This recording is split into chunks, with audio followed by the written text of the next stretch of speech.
Баршаңызға сәлем, сіздермен дәрігер Дина Мукатай.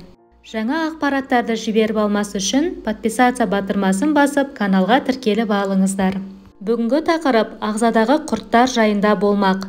Яғни ағзада паразиттердің бар жоғын қалай білуге болады, оның белгілері қандай, ағзаны құрттардан қалай толық тазартамыз деген сұрақтарға нақты жауап аласыздар.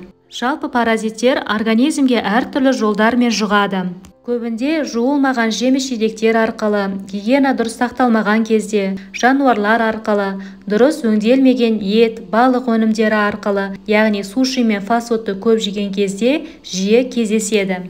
Көбінде паразиттер шекте өмір сүреді. Шекке барып орналасқан паразит жайланып, сол жерде адам не жесе соны жеп қоректенеді, өседі, үлкейеді, жұмыртқалайды. Нәтижесінде адам тұтынып жатқан пайдалы және қажетті дәрумендер ағзаға сіңбей, керісінше паразиттердің өсуі мен дамуына кетеді. Ал бұл жағдай келесідей клиникалық белгілердің дамуына алып келеді. Ең бірінші клиникалық белгісі бұл тәбеттің жоғарылауы, яғни адамның тәттілерді жеуге деген құмарлығы арта түседі. Ал паразиттік құрттар үшін қышқыл және ащы орта ыңғайсыз болып келеді. Келесі бір клиникалық белгісі іштің ауырсынуы, әсіресе кіндік айналасының ауырсынуы жиі байқалады, және де диарея, іштің кебуі сияқты клиникалық көріністер болады. Және де денеде қышу сезімі, теріде түрлі бөртпелер, аллергия дамиды. Сонымен қатар организмге паразит түскен кезде адамды жиі түшкіру мазалайтын болады. Келесі кезекте адамда эмоционалдық тұрақсыздық байқалады, яғни адамның көңіл күйіне де қатты әсер етеді. Сонымен қатар түнгі уақыттарда тістің қайрауы да жиі байқалатын болады. Келесі бір клиникалық белгісінде адамда шаршау сезімі жиі мазалап, әлсіздік пайда болады. Паразиттер бөлетін токсиндердің әсерінен тәбеттің болмауы, жүрек айну, әлсіздікпен көрінетін интоксикация белгілері де байқалады. Келесі кезекте шаштың, терінің, тырнақтың жағдайы да нашарлайды. Себебі организмге түскен витаминдер мен микроэлементтер құрттардың әсерінен ағзаға сіңбейді.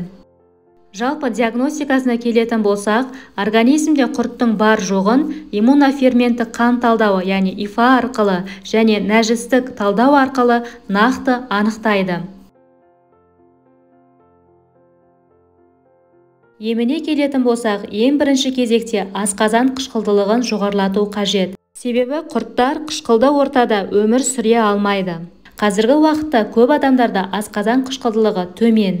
Себебі адамдар тамақпен бірге шай, кофе ішеді және фастфуд өнімдерін өте жиі тұтынады.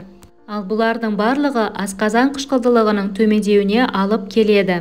Асқазан қышқылдылығын үй жағдайында жоғарылату үшін бізге яблочный уксус қажет. Яғни яблочный уксус асқазанның тұз қышқылдылығын реттейді. Ол үшін бізге 5% яблочный уксус қажет. Бір шай қасық алма сірке суын 50 мл жылы суға араластырып, күніне 3 реттен тамақтан 15 минут бұрын ішесіздер. Қабылдау уақыты 1 ай. Сонымен қатар құрттарға қарсы үй жағдайында сарымсақтың да маңызы өте зор. Себебі оның құрамында паразиттерді өлтіретін белсенді зат бар. Және де асқабақ дәнін де күнделікті рационға қосыңыздар. Паразиттерге қарсы емде жақсы нәтиже беретін гермегон және фитонорм деген препараттарды мен сіздерге ұсынамын. Бұлар дәрілік зат емес, түрлі шөптерден жасалған паразиттерге қарсы препараттар болып табылады. Екеуінің бірін қабылдасаңыздар болады, қабылдау уақыты 1 ай. 1 айда жақсы нәтиже көресіздер. Бүгінгі берілген ақпарат сіздерге пайдалы болды деген ойдамын. Видео ұнаса лайк басып, каналға тіркеліп алыңыздар. Алдағы уақытта көптеген пайдалы ақпараттармен бөлісетін боламын.